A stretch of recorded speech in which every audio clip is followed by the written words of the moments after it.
인터뷰에 있어요. 뭐 멤스 기술이 처음은 제일 시작이 자동차에서 시작이 됐는데 뭐 최근 위나 개인기 위나 또 아이폰 4에서 보듯이 뭐 자이로나 가속기 센서가 도입되면서 이제 일반인들의 생활 속에 깊숙이 파고들기 시작하면서 멤스 기술에 대한 일반인들의 관심이 높아지고 있습니다. 그래서 지금 전 세계 멤스 시장의 규모와 응용 분야별로 시장이 지금 어떻게 전개되어 가고 있는지 설명을 드리겠습니다. 먼저 멤스 시장을 말씀을 드리면 전 세계 시장은 이제 뭐 조사 업체마다 좀 다른데요. 그래도 제일 많이 저희가 믿는 데가 아이서플라이하고 유울입니다. 그래서 지금 보면 업체마다 조금은 다른데 2009년 기준으로 한 저희가 평균 정도 내면 한 7.7조 정도 됩니다.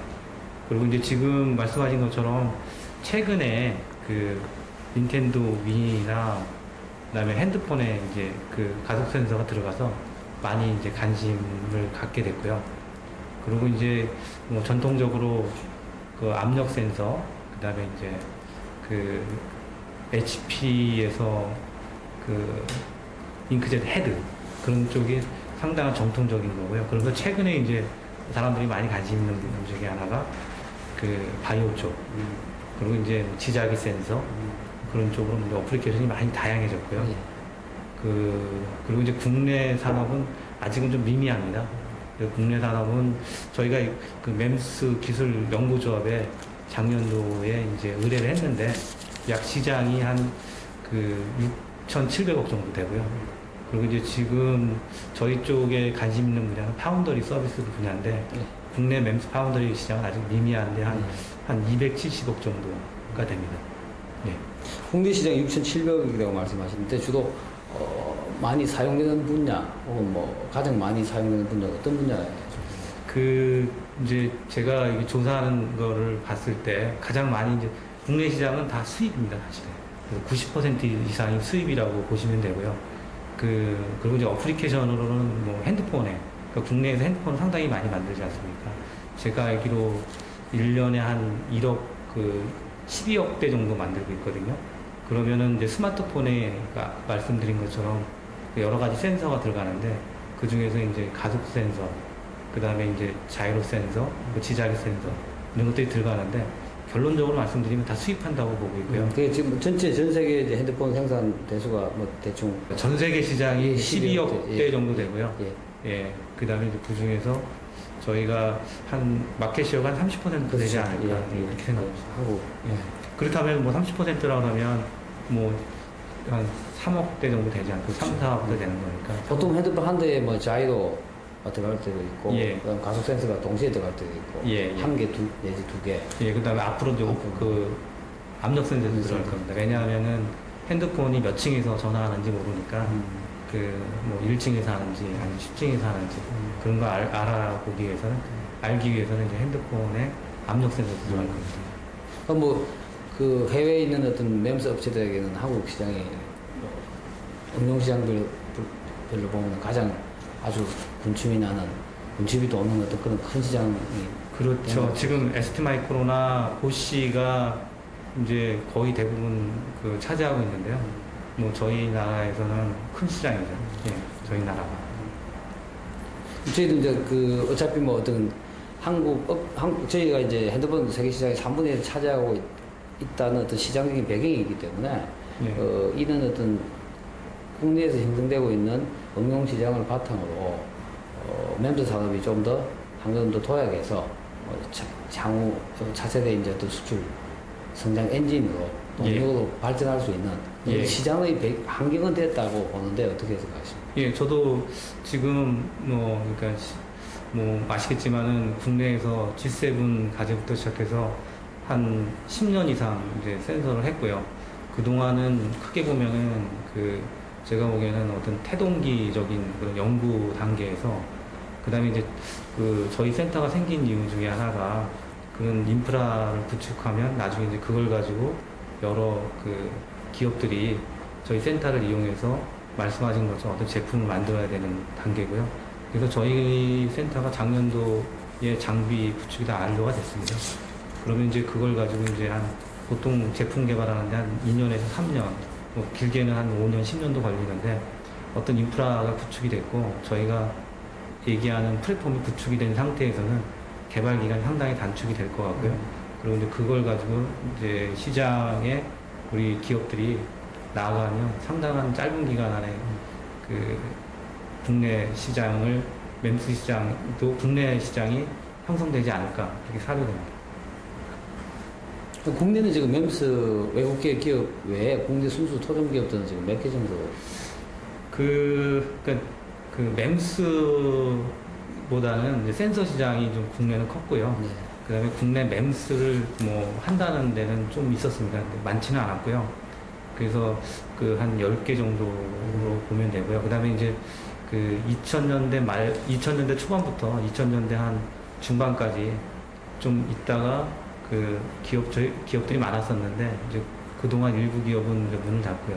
그다음에 영세한 기업들이고 지금 한 10여 개라고 보시면 됩니다.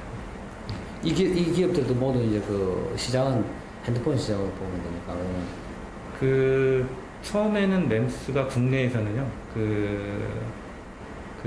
지금 보면 카드 쪽에 어플리케이션이 좀 많았습니다. 사실은 그 멤스 그러면은 이제 기계적인 부분하고 미케니컬한 기계적인 부분하고 일렉트리컬 부분이 합쳐지는 건데 처음에 그 멤스 그러면 사람들이 이제 말씀하신 것처럼 움직이는 구조물을 만들려고 하다 보니까 신뢰성이 문제가 됐습니다. 그래서 일부 기업이 그 어떤 가속도 센서나 그다음에 움직이는 구조물을 만들려고 했지만 사실은 실패했다고 보시면 되고요. 그래서 이제 국내에서는 산업이 그래도 그 나름대로 활성화된 부분, 그다음에 성공한 부분은 그 프로브 카드 쪽입니다. 예, 멤스 기술을 이용해서 프로브 카드를 만들고 프로브 팁을 만들고 그런 기업이라고 보시면 됩니다. 프로브 카드라 그러면은 지금 그 프로브 카드에 들어가는 그러니까 예를 들어서 이제 지금 웨이퍼에 패드가 있는데 그렇죠. 패드 사이즈가 작아지면서 거기에 그 니들이 이제 마이크로 단위로 가야 되거든요. 그러면서 램스를 이용해서 니들을 만듭니다. 저 반도체 그 검사 공정 예, 과정에 예. 들어가는 프로브 예. 카드를 말씀하시는 예, 거죠? 예. 그런 쪽에 이제 업체들은 일부 좀 업체들이 이제 한 10년 정도 됐고요. 그런 업체들은 좀 많이 커졌죠. 예. 그럼 소비자 시장도 이제 이렇게 핸드폰 이런 쪽도 이제 시장이 지금 커가고 있기 때문에 예. 이제 곧 그 국내 기업들도 빨리 이제 이 시장에 뛰어들어서 새로운 예. 어떤 성장 동력을 찾으려고 할 거고 예. 그는 생태계를 구축하는데 여기 센터가 해협도 가지고 있고 예. 개발 능력도 가지고 있기 때문에 예. 하나로 이제 아우러져 가지고 어떤 업체하고 같이 갈 수 있는 바운더리 서비스를 계속 하신다는 말씀이시죠? 예. 그래서 이제 저희가 단기적으로는 말씀하신 것처럼 그 파운더리 서비스를 하면서 이제 제품 개발도 해주면서 이제 궁극적으로는 저희가 가려고 하는 거는 콘트랙트 매니페처. 그래서 이제 좀 더 그 설계부터 네, 생산, 그다음에 이제 어셈블리, 테스트, 패키지 그러고 나서 시스템이 만들어져야지 되지 않습니까? 그럼 그러려면 어떤 밸류 체인이 돼야 되는데 그런 밸류 체인도 만들면서 저희가 그 이용하는 고객들하고 저희가 이제 밸류 체인 만들면서 개발도 해주고 그래서 궁극적으로는 저희는 이제 그 오픈 파운드리보다는 컨트랙트 매니팩처를 가면서 그 말씀하신 그 어떤 킬러 제품을 가지고 저희가 이제 생산을 해야겠죠. 개발도 해야 되고 그러면서 국내 산업 활성화도 하고 그런 쪽으로 지금은 이제 국내 멤버 사업은 초기 단계고 초보 예. 단계고 이제 그 협회하고 이 센터하고 같이 이제 생태계 구축을 같이 진행해 나가야 될 그런 단계라고 보면 되겠습니까? 예, 예. 지금은 뭐 초기 단계라고 보시면 될 것 같고요. 인력 쪽에서는 충분한 자원이 있지 않을까. 뭐 그런 또 응용 시장도 있고 예. 인력도 있고 뭐 그럼 이제 진짜 필요한 부분은 어떤 건지 좀 말씀해 주시죠. 지금 말씀하시는 인력은 이제 모든 인력이 다 있어야 되지 않습니까? 그러니까 설계 인력부터 시작해서 테스트 인력, 패키지 인력, 그다음에 공정 개발 인력, 모든 인력들이 다 있어야 되는데 저희가 그 조사한 바에 의하면 아직은 설계 인력은 국내에 많이 부족합니다. 그 설계가 이렇게 단순 설계보다는 좀 그 어떤 구조물을 낸 시뮬레이션도 해야 되고 설계도 해야 되고 그래서 지금 가장 인력 부족한 부분은 설계 쪽 인력이고요. 그 외에 이제 공정개발 인력도 일단 멤스 제품을 개발하고 그다음에 그걸 성공한 그런 엔지니어들이 아직은 없고요. 그다음에 이제 아까 말씀드린 것처럼 초기에 그 움직이지 않는 프로브 팁이나 이런 쪽은 많이 했는데 움직이는 구조물을 만들어서 가속도 생산을 양산하고 그다음에 이걸 가지고 사업화하는 데는 아직 없고요. 그래서 그런 측면에서는 지금 아직 그 국내 인력은 부족하다고 보시면 되고요. 그런 기간이 좀 필요하다고 보시면 됩니다. 설계를 하는 데는 가장 기초가 되는 지식이 어떤 어떤 물리학이나 뭐 이런 쪽의 어떤 지식입니까? 이제 보통 설계 그러면 말씀하신 것처럼 물리, 전자만 생각을 하시는데요. 이쪽에서는 설계가 이제 기계 쪽까지 포함되는 설계. 그래서 MEMS라는 단어를 보시면 알겠지만 작고 그다음에 정기적이고 기계적이고 그리고 마지막에 이 시스템입니다. 그러니까 결국은 이 모든 것을 알아야지만 그런 인력이 있어야지만 제품이 성공한다고 봅니다. 이런 종합적인 어떤 예. 지식을 가진 분들이 예. 필요한 그런 어느 정도 하이 레벨의 엔지니어들이